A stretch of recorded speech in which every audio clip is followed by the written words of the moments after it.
You are listening to Alex Nanlohi Podcast, to know the Lord and to make Him known.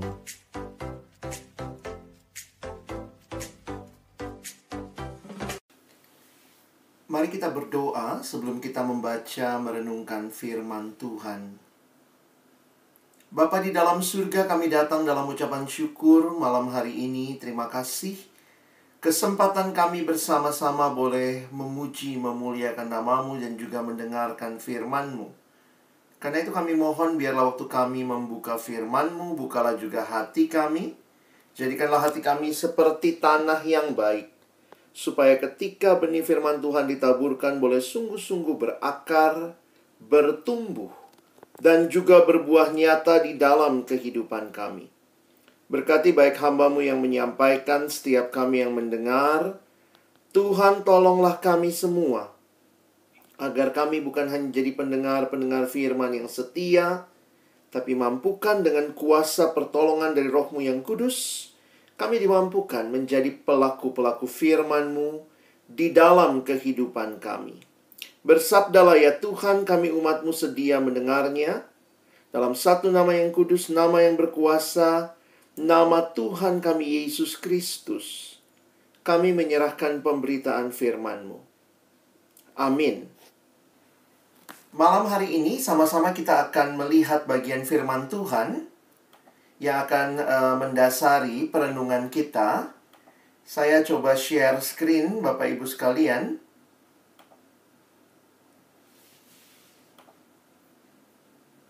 Saya boleh diizinkan share screen dari laptop saya. Malam hari ini kita akan berbicara tentang Allah Tritunggal dan Roh Kudus. Ada bagian firman Tuhan yang akan saya ajak kita lihat sebentar mendasari perenungan kita. Yeremia pasal 9 ayat 23 sampai dengan ayatnya yang ke-24. Beginilah firman Tuhan. Janganlah orang bijaksana bermegah karena kebijaksanaannya, janganlah orang kuat bermegah karena kekuatannya. Janganlah orang kaya bermegah karena kekayaannya. Tetapi siapa yang mau bermegah, baiklah bermegah karena yang berikut, bahwa ia memahami dan mengenal aku, bahwa akulah Tuhan yang menunjukkan kasih setia, keadilan dan kebenaran di bumi. Sungguh semuanya itu kusukai. Demikianlah firman Tuhan. Saya pikir kita sebagai umat Allah perlu untuk benar-benar memiliki pengenalan yang dalam akan Allah. Dan pengenalan yang dalam akan Allah ini, sebagaimana yang Yohanes Calvin katakan di dalam kalimatnya, true wisdom consists in two things. Hikmat yang sejati terdiri dari dua hal, yaitu pengetahuan akan Allah atau pengenalan akan Allah dan pengenalan akan diri. Knowledge of God and knowledge of self. Demikian yang kita baca di dalam Yeremia tadi yang mengingatkan kita bahwa kemegahan yang sejati adalah ketika kita mengenal, kita memahami siapa Allah kita. Sehingga Bapak Ibu Saudara yang dikasihi Tuhan, saya ingin kita juga punya sikap hati yang benar untuk memahami tentang Allah. Kita bukannya cukup pintar sehingga kita bisa tahu tentang Allah, tetapi Alkitab menyatakan kepada kita di dalam iman kekristenan bahwa Allah lah yang memperkenalkan dirinya kepada kita. Jadi saudara dan saya mengenal Allah sejauh yang Allah nyatakan dirinya kepada kita. Dan penyataan diri Allah melalui firman, dan puncaknya adalah di dalam anaknya Yesus Kristus. Alkitab adalah firman yang tertulis, dan Yesus adalah firman yang hidup, firman yang datang dalam daging, inkarnasi. Sehingga kalau kita memperhatikan, saya ingin kita tidak belajar tentang Allah seperti Allah adalah sebuah objek lalu kita taruh di bawah mikroskop, kita teliti. Tetapi pengenalan akan Allah membawa kita melihat bahwa dialah subjek yang sebenarnya. Allah yang menciptakan kita, Sehingga pengenalan kita adalah pengenalan yang membawa kita sujud dan menyembah Dia. Makin kenal, makin memahami Allah yang dinyatakan lewat firman-Nya, dinyatakan di dalam anaknya Yesus Kristus, makin membuat kita sujud menyembah Allah. Pengakuan iman gereja yang kita biasanya pada hari Minggu berdiri dan menyampaikannya adalah pengakuan iman yang berpusat kepada pengakuan akan Allah Tritunggal. Kalau Bapak Ibu perhatikan, aku percaya kepada Allah, Bapa yang Maha Kuasa, Halik langit dan bumi, dan seterusnya. Aku percaya kepada Yesus Kristus, anaknya yang tunggal, Tuhan kita yang dikandung dari Roh Kudus, dan seterusnya. Dan aku percaya akan Roh Kudus. Jadi, kalau kita belajar tentang Allah Tritunggal, maka ini sebenarnya adalah pusat dari pengakuan gereja. Memang kalau kita bicara istilah Tritunggal, Bapak Ibu Saudara tidak menemukan istilah ini di dalam Alkitab. Istilah ini, kata Tritunggal, ini pertama kali dipakai oleh seorang bapak gereja bernama Tertullianus. Walaupun dengan pengertian yang sedikit berbeda, tetapi kemudian gereja menggunakan istilah ini yang di dalam makna yang sesuai dengan Alkitab. Jadi kalau Bapak Ibu mempelajari sejarah gereja, kita tahu ya, biasanya di hari-hari raya tertentu, kita mengatakan atau mengakui pengakuan iman Nisea Konstantinopel. Kalau kita ingat, itu biasanya lebih panjang. Kalau lihat di Kidung Jemaat ada di bagian belakang ya. Kita bisa lihat, jadi ada pengakuan iman rasuli yang lebih singkat. Lalu kemudian ada pengakuan iman Nisea Konstantinopel. Ini adalah pengakuan iman yang di dalam sejarah gereja menjadi respon gereja terhadap serangan yang muncul pada masa itu berkaitan dengan Allah Tritunggal. Nah, sedikit latar belakang sejarah saja, kita nggak belajar sejarah malam hari ini. Tapi kalau Bapak Ibu mempelajari, misalnya ya, kalau kita lihat formulasi doktrin Tritunggal itu, secara lengkap yang kita miliki itu melalui berbagai proses yang disebut sebagai konsili atau rapat gerejawi pada waktu itu. Dan konsili-konsili ini hasilnya mengeluarkan yang namanya pengakuan iman. Makanya kalau kita perhatikan pengakuan iman, Nisea, Konstantinopel makin panjang. Ada masalah apa di konsili Nisea tahun 325 Masehi? Waktu itu adalah masalah dengan tokoh Athanasius melawan Arius atau Arianisme. Kenapa? Karena Arius menganggap Yesus atau Kristus, dia hanyalah ciptaan, tidak kekal. Sehingga hasil daripada konsili Nisea menegaskan bahwa Kristus, dia adalah Allah, satu esensi dengan Sang Bapa. Nah, jadi Bapak Ibu bisa perhatikan ya, sepanjang gereja sebenarnya pengakuan akan Allah Tritunggal bukan baru jadi masalah sekarang, tapi dari sejak dulu, dan bapak-bapak gereja sudah meresponi itu di dalam konsili atau rapat gereja pada waktu itu yang terjadi di kota Nisea tahun 325. Wah, jadi kalau kita lihat di sini Kristus ditegaskan ya. Jadi Arianisme ditolak, Arianisme dianggap ajaran yang sesat. Lalu kemudian ada lagi namanya konsili Konstantinopel tahun 381. Waktu itu ada masalah apa? Siapa tokoh yang muncul? Waktu itu ada, sekali lagi, Athanasius melawan golongan Masedonia yang punya pemahaman begini. Roh Kudus itu bukan Allah, tapi ciptaan. Sama ya. Nisea bilangnya Yesus bukan Allah, Kristus bukan Allah. Dia tidak kekal. Dia ciptaan. Di konsili Konstantinopel, Roh Kudus yang dipermasalahkan. Bukan Allah, cuma ciptaan. Dan hasilnya, Roh Kudus adalah Allah. Dalam arti gereja menegaskan pengakuan akan Roh Kudus yang adalah Allah. Karena itu sampai hari ini, kita yang ada dalam tradisi gereja yang mengacu kepada kedua konsili ini, kita mengakui akan Allah Tritunggal. Itulah pengakuan iman kita. Aku percaya kepada Allah Bapa, kepada Yesus Kristus, dan kepada Roh Kudus.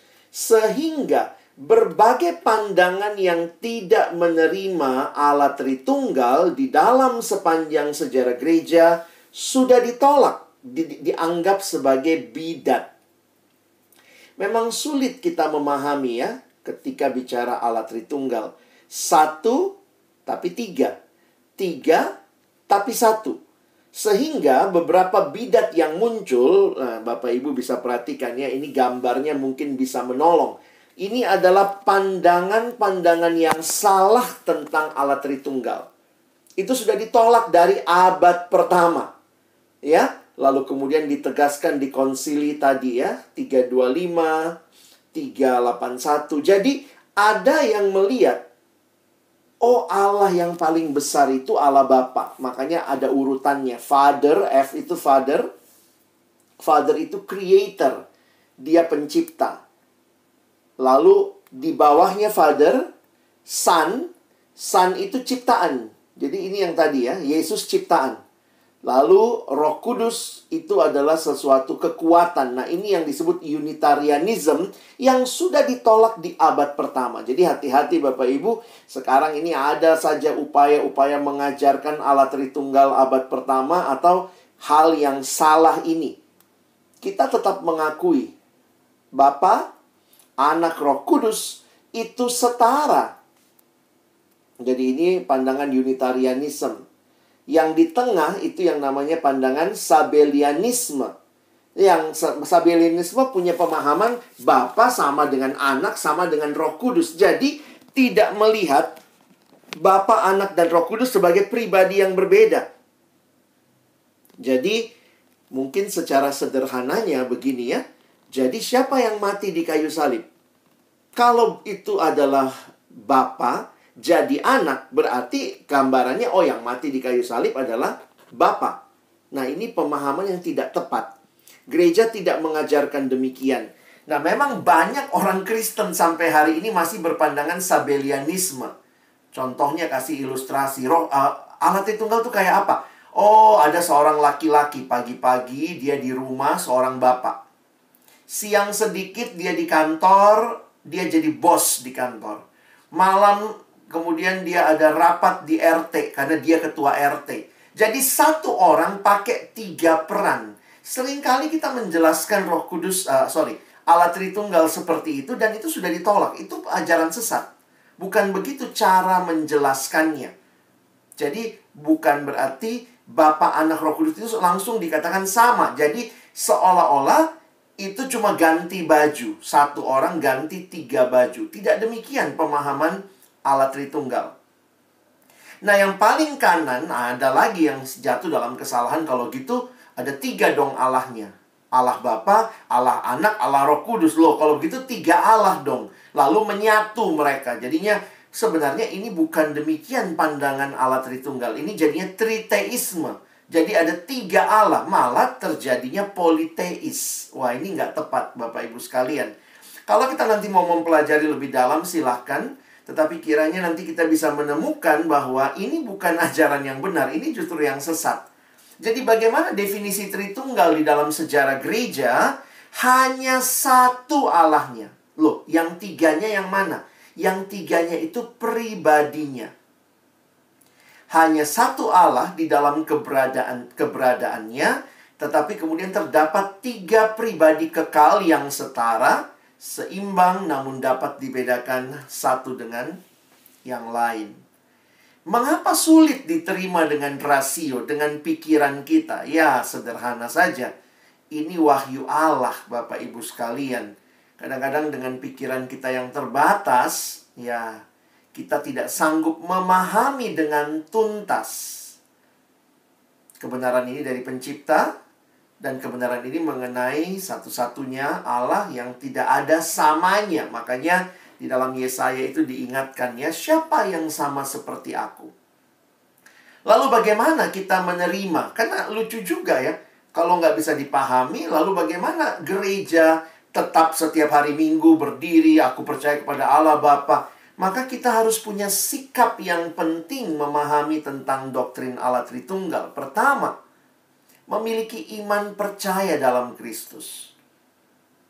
Percaya dahulu, lalu kita mengerti.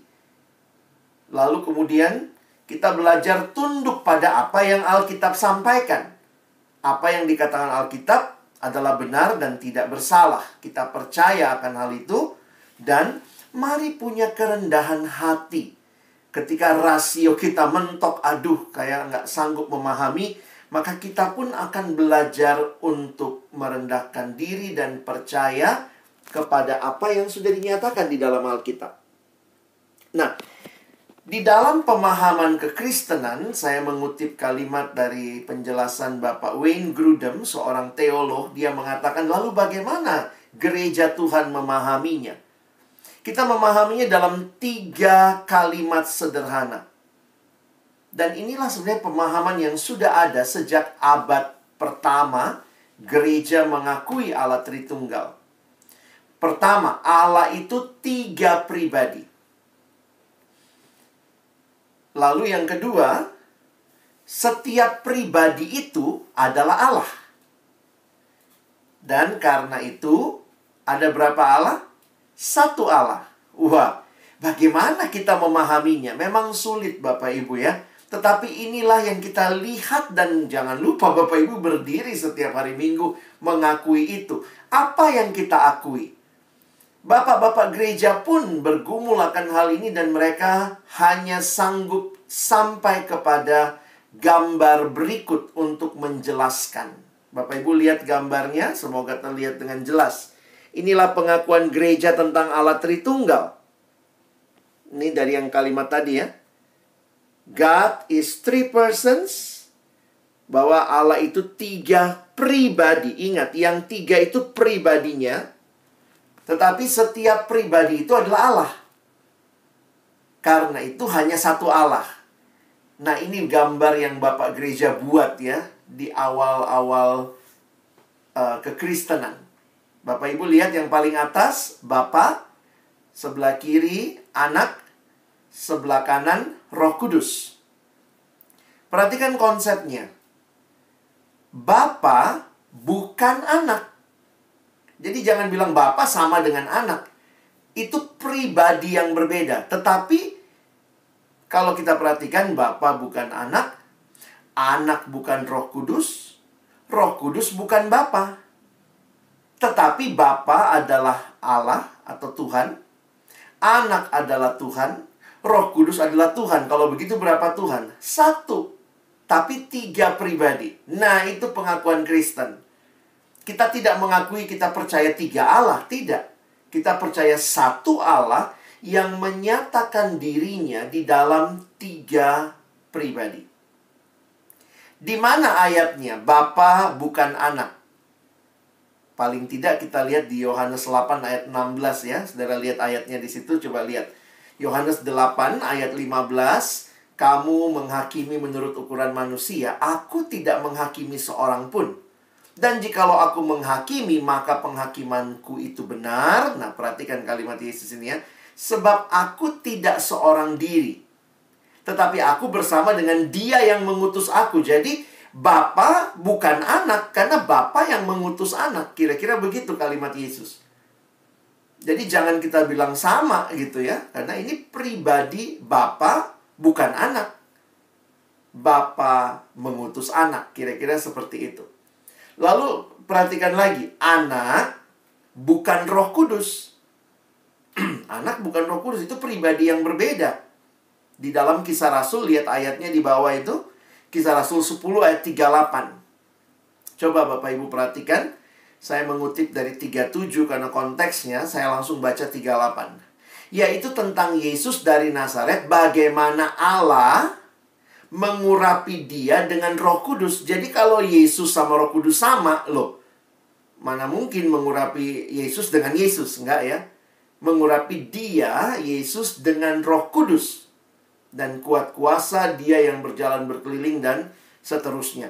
Jadi jelas di dalam ayat ini, gereja mengakui Roh Kudus adalah pribadi yang berbeda dengan pribadi anak. Jadi tadi ya, anak bukan Roh Kudus. Dan Roh Kudus bukan Bapa. Ayatnya di mana? Yohanes 14 ayat 26. Mari Bapak Ibu lihat sebentar ayatnya. Yohanes 14 ayat yang ke-26. Tetapi penghibur, yaitu Roh Kudus, yang akan diutus oleh Bapa. Jadi Roh Kudus bukan Bapa. Dia diutus oleh Bapa. Tetapi esensinya baik Bapa, Anak, dan Roh Kudus adalah Allah. Karena itu kita percaya satu Allah. Wah, bagaimana menghayatinya? Nah, tapi itulah iman kita. Makanya ada yang nanya, bagaimana Pak menjelaskannya? Sepanjang sejarah gereja, hati-hati dengan ilustrasi. Kenapa? Karena tidak ada ilustrasi yang sanggup menjelaskan Allah Tritunggal dengan tuntas. Kalau orang nanya Allah Tritunggal bagaimana menjelaskannya, lalu kita jelaskan pakai yang tadi. Jadi sebenarnya dia pagi-pagi bapak di rumah, siang sedikit dia jadi bos di kantor. Tapi jangan lupa itu ajaran sesat Bapak Ibu. Tidak demikian gereja menjelaskan, karena nggak ada ilustrasi yang bisa menjelaskan. Contohnya Sabellianisme tadi. Kalau dia pagi-pagi adalah bapak di rumah, siangnya bos di kantor. Waktu dia jadi bos di kantor, ada nggak orang di rumah? Ada nggak dia di rumah? Nggak ada, karena dia lagi jadi bos. Karena dia cuma satu badan, pakai 3 peran. Roh Kudus, Allah Tritunggal tidak bisa dijelaskan begitu. Bapa, waktu Yesus datang ke dalam dunia, kalau Yesus itu Bapa yang ganti baju jadi anak, berarti surga kosong dong. Itu bukan demikian menjelaskannya. Tetap ada Bapa, ada Anak, dan ada Roh Kudus. 3 pribadi yang berbeda, tetapi satu esensi, yaitu Allah. Nah, kenapa begini ya? Karena Allah adalah roh. Sulit Bapak Ibu kita bisa menjelaskannya di dalam pemahaman kita yang terbatas dan berbagai ilustrasi kita yang sangat bersifat fisik dan kuantitas. Saya kasih contoh begini saja. Coba Bapak Ibu bagaimana menjelaskan seorang ibu punya 3 anak. Seorang ibu punya 3 anak, lalu ibu itu mengasihi anak pertamanya 100%. Mengasihi anak kedua 100%. Mengasihi anak ketiga 100%. Berapa persen kasih ibu itu? Ini tidak bisa dijelaskan matematika. Oh, ibu itu punya 300% kasih. Jadi bayangkan ya, hal yang kasih itu abstrak ya. Sulit kita jelaskan dengan pemahaman kita yang sangat kuantitatif. Kita kan maunya 1 tambah 1 tambah 1 ya 3. Tetapi waktu bicara kasih saja, 100% kasih, 100% kasih, 100% kasih, 3 anak. Lalu berapa kasihnya? Ya 100%. Nah bayangkan, sekarang harus menjelaskan Allah Tritunggal yang bukan benda. Makanya ada yang bilang, mana mungkin 1 tambah 1 tambah 1 pas 3. Mungkin saja, karena dia bukan benda yang kita lihat, tetapi dia adalah pribadi Allah. Makanya seorang teolog mengatakan kalimat ini ya. Try to explain it, you will lose your mind. Berusaha dijelaskan, kita kehilangan akal pikiran kita. Jadi gila gitu ya. Tetapi try to deny it, you will lose your soul. Kalau kita menolaknya, ya kita kehilangan jiwa kita. Karena apa? Itulah kekristenan kita. Kekristenan yang berpusat kepada pengakuan akan Allah Tritunggal. Jadi, apa pemahamannya di dalam kehidupan? Ada nggak sih Pak contohnya? Bagaimana menghayati Allah Tritunggal di dalam kehidupan? Sebenarnya gampangnya, ya kalau Bapak Ibu baca buku-buku tentang doa, tentang penyembahan, saya pikir ini menolong kita juga untuk belajar, untuk bisa berdoa secara pemahaman Trinitas. Makanya saya bersyukur kalau Bapak Ibu di gereja kadang-kadang kita ada liturgi. Nah, liturgi itu disusun biasanya di dalam pengakuan akan Allah Tritunggal. Saya harus katakan kita mesti belajar berdoa. Ya, banyak kali orang berdoa, makanya ada yang bilang, wah di gerejaku nggak ada, semua doanya spontan. Puji Tuhan, tetapi hati-hati juga. Doa yang ditulis bukannya kaku, tetapi doa yang terarah. Saya pikir begitu konsepnya ya. Karena kadang-kadang orang berdoa begini, maaf, ini bukan saya mengoreksi doa, tapi saya harus katakan, jangan-jangan kita tidak bertumbuh dalam pengenalan akan Allah Tritunggal. Sehingga doanya bisa seperti apa ya? Ya Bapa, kami datang padamu Roh Kudus, kami bersyukur Yesus. Saudara lagi bicara apa begitu ya? Kayaknya semua disebut tanpa pengertian. Kalau Bapak Ibu mempunyai anak kecil, anak bayi, ya anak bayi waktu kecil kadang-kadang dia masih bilang ini ya, mama, mama, papa. Dia tunjuk mamanya papa, papanya mama, mama, papa, papa, mama. Anak kecil masih mungkin awal-awalnya bingung yang mana mama, yang mana papa. Tapi kalau sudah umur 16 tahun masih bingung yang mana mama, yang mana papa, something wrong ya. Nah, pertanyaannya dalam perjalanan iman saudara mengenal Allah, kalau saudara betul makin bertumbuh mengenal Allah, apakah saudara bisa berdoa dengan baik dan teratur? Ya, nggak apa-apa. Bagi saya, doa yang ditulis itu menolong. Makanya saya seringkali bersyukur lihat liturgi-liturgi gereja yang baik disusun dengan kalimat-kalimat yang indah yang menyatakan pengenalan akan Allah. Misalnya, ya Bapa. Biasanya kalau bicara Bapa kaitannya sama apa? Bapa mencipta ya. Kalau anak, menebus. Lalu Roh Kudus membimbing, menghibur. Makanya, ya Bapa yang menciptakan alam semesta ini. Ya Yesus yang menebus kami umat-Mu yang berdosa. Ya Roh Kudus yang membimbing dan menuntun kami. Ya Allah Tritunggal, kami datang kepadamu. Doa yang disusun dengan baik dalam liturgi yang indah membuat kita makin kenal siapa Allah kita yang memperkenalkan dirinya dalam 3 pribadi. Sementara doa-doa spontan tanpa pengertian cenderung terdengar sepertinya akrab, tapi nggak tahu siapa. Ya Roh Kudus, kami datang padamu Yesus, kami bersyukur Bapa. Saudara, saya percaya ya di dalam Tuhan, pasti Tuhan juga ngerti. Oh, ini belum belajar nih ya. Ini belum bertumbuh. Dia nggak tahu semua dia sebut. Tetapi kalau kita makin bertumbuh, biarlah doa kita pun makin terarah. Jadi kalau saudara tahu, Yesus adalah Allah, Roh Kudus adalah Allah, Sang Bapa adalah Allah, boleh nggak kita berdoa kepada Roh Kudus? Boleh. Karena dia adalah Allah kita. Makanya kayak lagu tadi ya, Roh Kudus tetap teguh kau pemimpin umat-Mu. Kita bisa berdoa kepada Roh Kudus, kita bisa berdoa kepada Yesus, kita bisa berdoa kepada Bapa. Makin kaya pengenalan kita akan Allah Tritunggal, mempengaruhi kehidupan rohani, doa, dan ibadah kita. Dan mungkin ilustrasi yang paling pas kalau orang nanya ya, lalu bagaimana menjelaskan 3 tapi 1, 1 tapi 3? Itu mirip seperti bagaimana menjelaskan hidup pernikahan. Mereka bukan lagi 2 kata Tuhan, tapi mereka sudah jadi 1. Nah, jadi penghayatannya kira-kira seperti itu ya. Menghayati penghayatan rohani. Dan dalam hidup gereja, saya pikir ini jadi hal yang menarik juga. Nah, kira-kira begitu yang saya bisa bagikan tentang Allah Tritunggal. Dan sebagai bagian terakhir, kalau begitu, siapakah Roh Kudus?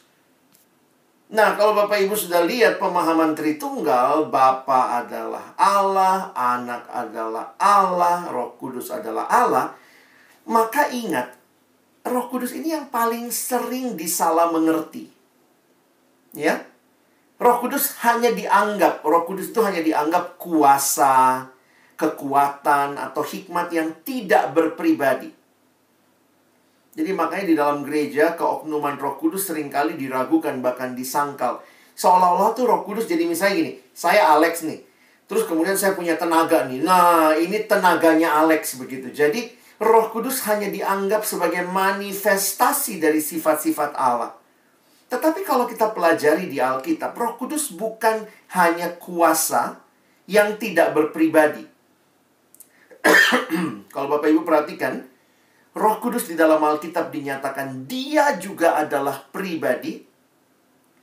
Dan dia bukan hanya pribadi biasa, dia adalah pribadi Allah. Kita lihat secara cepat sebagai bagian terakhir. Dari mana kita tahu dia pribadi? Nih, ada ayat-ayatnya. Perhatikan nanti di dalam Yohanes 16, kata ganti untuk Roh Kudus bukanlah kata ganti benda. Kalau dia cuma benda yang tidak berpribadi, ya kita sebut saja dia itu. Tetapi Alkitab bilangnya iya. Yang dipakai adalah kata ganti untuk orang atau pribadi. Bapak Ibu lihat sederhananya gini ya. Saya pegang botol nih, botol minum. Ini bukan pribadi, ini benda. Ini bukan pribadi. Roh Kudus bukan botol minum.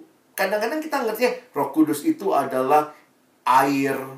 Karena beberapa kali di Alkitab Roh Kudus digambarkan. Ingat, kalau digambarkan bukan berarti Roh Kudus adalah. Misalnya, roh seperti merpati. Jadi kadang-kadang kita pikir Roh Kudus itu merpati. Makanya ada anak kecil lihat burung merpati. Ih, Roh Kudus terbang. Nggak begitu, saudara. Kalimat Alkitab Roh Kudus seperti burung merpati. Nah, itu menunjukkan bahwa Roh Kudus bukan benda sebenarnya, bukan hewan. Tetapi dia adalah pribadi Allah yang digambarkan seperti burung merpati. Di Yohanes 6, seperti aliran air. Lalu nanti ada seperti minyak. Lalu waktu Pentakosta, seperti lidah api. Kadang-kadang orang suka buang kata sepertinya. Jadi Roh Kudus itu apa? Lidah api.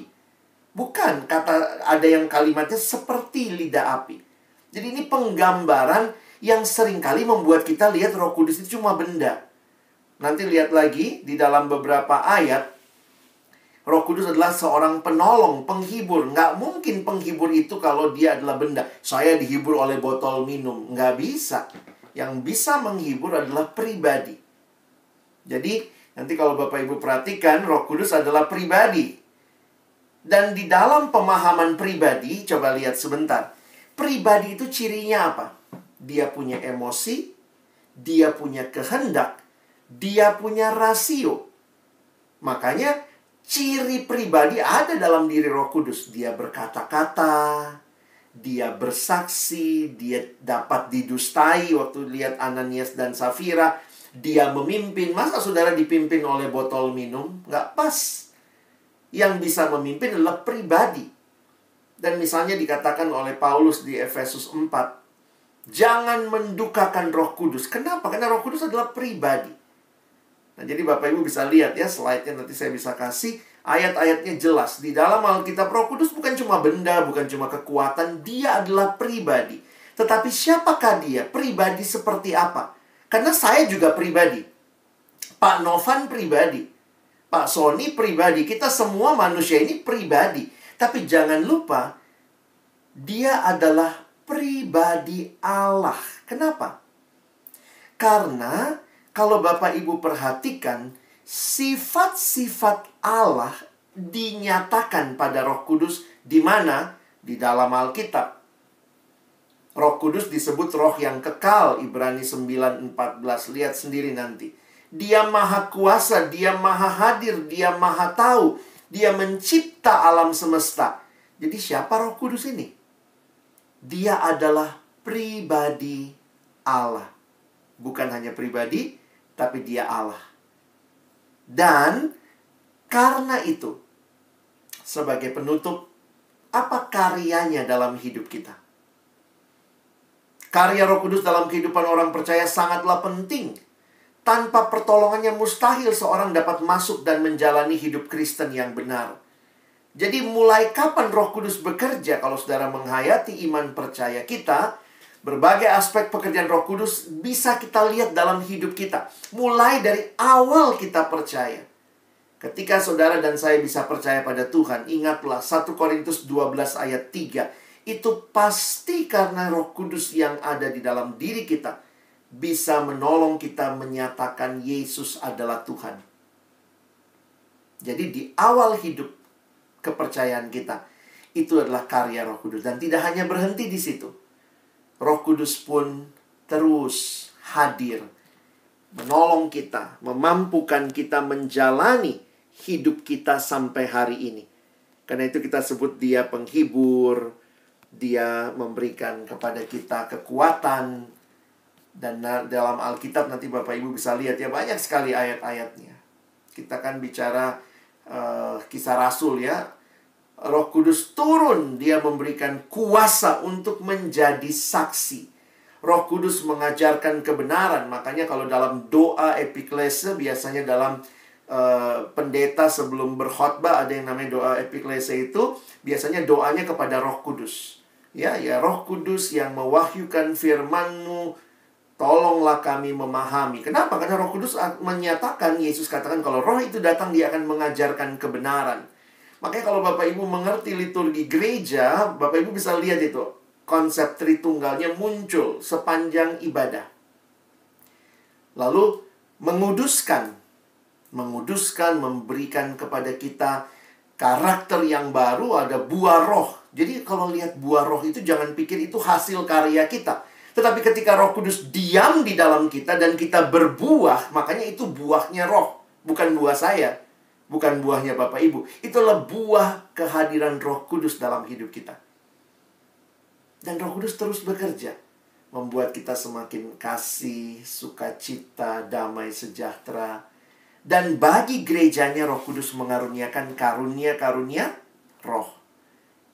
Ada karunia melayani, ada karunia menasehati, ada yang berkhotbah, ada yang bermain musik. Itu semua adalah karya Roh Kudus yang indah bagi jemaat Tuhan. Karena itu ketika kita sekali lagi sedang menyambut, ya, memperingati hadirnya Roh Kudus. Jangan cuma berdoa 10 malam, tapi kita nggak tahu siapa yang kita sedang peringati kehadirannya. Memang di dalam gereja, sebagai bagian terakhir, ini timeline yang biasanya dibuat. Allah Tritunggal bekerja di dalam sejarah. Bukan berarti ketika perjanjian lama, era Bapa, nggak ada anak, nggak ada roh. Tetapi memang Bapa secara penuh berkarya. Kemudian perjanjian baru, anak Yesus Kristus. Dan kemudian kita melihat Yesus naik ke surga. Yesus naik, Roh Kudus turun. Inilah era gereja. Dan kita menantikan Yesus yang berjanji akan datang kedua kali. Kita sedang ada di masa ini ya. Yesus akan datang kedua kali. Kita ada dalam era gereja, di mana kehadiran Roh Kudus yang memimpin gerejanya. Jadi ketika Bapak Ibu sekali lagi memperingati turunnya Roh Kudus, yang kita ingat di dalam Kisah Rasul pasal 2 Hari Raya Pentakosta, ingatlah dia hadir, pribadi Allah yang akan memimpin setiap kita, memimpin gerejanya, untuk boleh hidup dan menyaksikan siapa Yesus, menanti sampai Tuhan Yesus datang kali yang kedua. Alamilah kehadiran Roh Kudus yang memimpin dan terus membaharui gerejanya untuk boleh bersaksi bagi dunia. Kiranya Tuhan menolong kita makin kenal dan kita pun makin menyembah Dia. Amin. Mari kita berdoa. Bapa Surgawi, terima kasih buat kesempatan kami belajar bersama malam hari ini melalui firman-Mu, melalui sejarah gereja, mengerti pengakuan iman percaya kami, dan kemudian juga boleh fokus untuk memperingati kehadiran Roh Kudus di dalam gereja Tuhan yang sampai hari ini masih terus kami alami dan memimpin hidup kami. Sekali lagi terima kasih. Tolong kami bukan mempelajari semua ini sebagai sebuah objek pengetahuan, tetapi semakin kagum akan karya-Mu Tuhan yang sejak awal kami percaya hingga hari ini. Dan kemudian terus menyembah, berserah untuk dipimpin oleh Tuhan, dituntun oleh Roh-Mu, menyaksikan Yesus satu-satunya Tuhan dan Juru Selamat kepada dunia, dan menanti kedatangan-Mu yang kedua kali, menggenapkan segala sesuatunya. Itulah iman percaya kami yang telah kami lihat sepanjang sejarah, dan kami percaya akan Tuhan genapkan di dalam anugerah-Mu. Kami bersyukur Berterima kasih untuk kesempatan mendengarkan firman-Mu. Dalam nama Yesus kami berdoa. Amin.